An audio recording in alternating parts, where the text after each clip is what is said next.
அவர்களும் அப்துல் கமார் திரு ஞானராஜ் அவர்கள்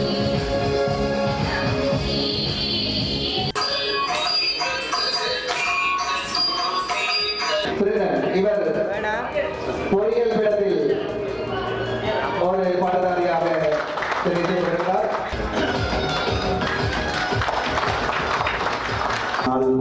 நான் சந்தோஷப்படுகின்ற ஒரு நாள்.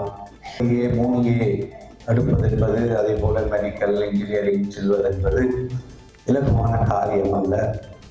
பல சவால்கள், பல கஷ்டங்கள், எங்களுக்கு முன்னால் சவால்கள் இருந்த பொழுதும் பெரிய தியாக உணர்வோடு நீங்கள் உங்களுடைய அர்ப்பணிப்போடு படித்ததனுடைய விளைவுதான் என்று இவ்வாறு பாராட்டப்படுகிறீர்கள்.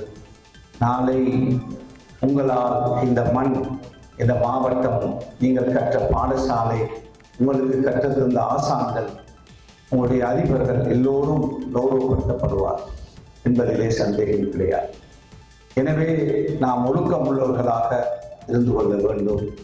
உங்களுடைய ஞானராஜ் பிரதிபலிப்பாளர் அவர்கள் கல்வி சார்ந்த ஒரு அழகான உரையை ஆற்றினார்.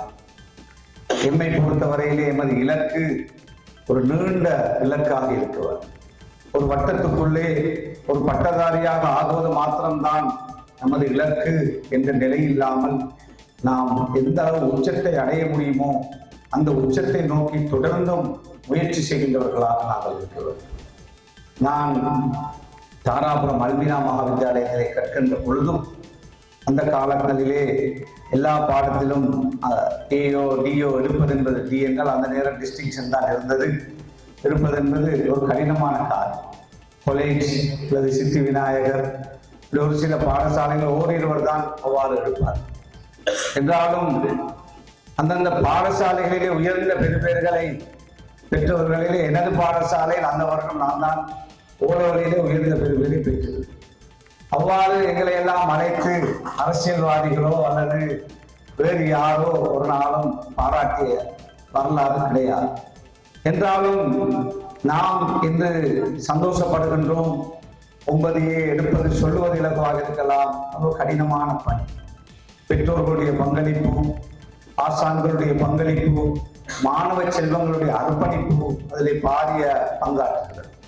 எனவே உங்களால் ஓலவலிலே 9 எடுக்க முடியுமாக இருந்தால் நிச்சயமாக ஏலவலை சரியாக படித்தால், சரியாக நேரத்தை செலவு செய்தால், விளையாட்டின்பால் சென்று விடாமல், சிலருக்கு ஏற்படுறது 9 எடுத்து விட்டோம் தானே என்ற உணர்வோடு சில வேலைகளிலே ஏலவலிலே நிலையான பெருபேறுகளை எடுத்த பலரை நாங்கள் பார்க்கிறோம்.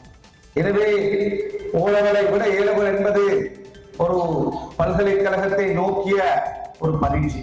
நமது நாட்டிலே எல்லோரையும் பல்கலைக்கழகத்துக்கு பாஸ் ஆகின்ற எல்லோரையும் எடுப்பதில்லை என்று உங்களுக்கு தெரியும். எனவே நாடளாவிய ரீதியிலே அந்த போட்டியிலே நாங்கள் ஒரு கணிசமானவர்கள் மாத்திரம் தெரிவு செய்யப்படுவோம் என்ற உணர்வோடு முயற்சி செய்தால், வேறு விடயங்களுக்காக நேரத்தை காலத்தை செலவு செய்யாமல் கல்வியின்பால் எமது அதாவது பயணத்தை தொடர்ந்தால் நிச்சயமாக அங்கும் முங்கிய அல்லது உயர்ந்த ஜட்கோரிலே 1வது 2வது 3வது அந்த டாப் ரேங்கை நாங்கள் எடுக்க முடியும். அதற்கான முயற்சிகளை நீங்கள் எல்லோரும் செய்ய வேண்டும் என்று ஓலவல் மாணவர்களிடத்திலும், ஏலவல் மாணவர்கள் நீங்கள் பல்கலைக்கழகம் செல்ல இருக்கிறீர்கள், சிலர் சென்று விட்டீர்கள்.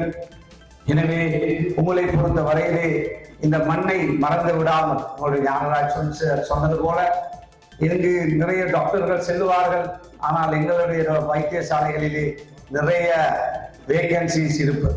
மொழி தெரியாத ஒரு சிலர் வருவார்கள், வந்துவிட்டு எவ்வளவு வேகமாக செல்ல முடியுமோ அதற்கான அப்ளிகேஷனோடு தான் இருப்பார். எனவே நீங்கள் எல்லாம் குறைந்தது ஒரு சில வருடங்கள், 5 வருடங்களாவது எமது மண்ணிலே வந்து நான் பணியாற்ற வேண்டும் என்ற உணர்வோடு உங்களுடைய பணியை செய்ய வேண்டும். எனது மகளும் ஒரு வைத்தியர் சொல்லுவார், ஒரு கடினமான பணியாக இருக்கிறது, படிக்கின்ற காலத்திலே அதனுடைய இவ்வளவு கஷ்டம் என்று தெரிந்தால் வேறு துறைக்கு நான் சென்றிருப்பேன் என்று. 2வது மகளும் மெடிசின் தான் செய்கிறார். இது ஏன் நான் இதை சொல்கிறேன் என்று சொன்னால், 1வது மகள் சொல்லுவார், நாங்கள் இந்த வைத்தியத்துறை ஊடாக நிறைய நல்ல பணிகளை செய்கிறோம், எங்களுக்கு எங்களுடைய நேர காலங்களை இந்த மக்களுக்காக இந்த வைத்தியத்துறைக்காக செய்கின்ற இந்த நல்ல பணியினால் நாங்கள் மனதளவிலே சந்தோஷப்படுகிறோம் என்று சொல்லுவார். அவரிடத்திலும் நான் சொன்னேன், எனது மாவட்டத்திலும் ஒரு சில காலம் நீங்கள் வந்து சேவை செய்ய வேண்டும் என்று நான் அவரிடத்திலே வேண்டினேன். அவர் இங்கு படிக்காவிட்டாலும் அவ்வாறுதான் உங்களிடத்திலும் நான் அன்பாக வேண்டுகின்றேன். சில காலங்களாவது இந்த மண்ணிலே நீங்கள் பணியாற்ற வேண்டும். பணியாற்றி இங்குள்ள மக்களுக்கு உங்களுடைய சேவை, நீங்கள் கற்றுத்தந்த ஆசான்களுக்கு, உங்களுடைய உறவினர்களுக்கு பணியாற்ற முன்வர வேண்டும் என்று நான் அன்பாக வேண்டுகோள் விடுக்கின்றேன்.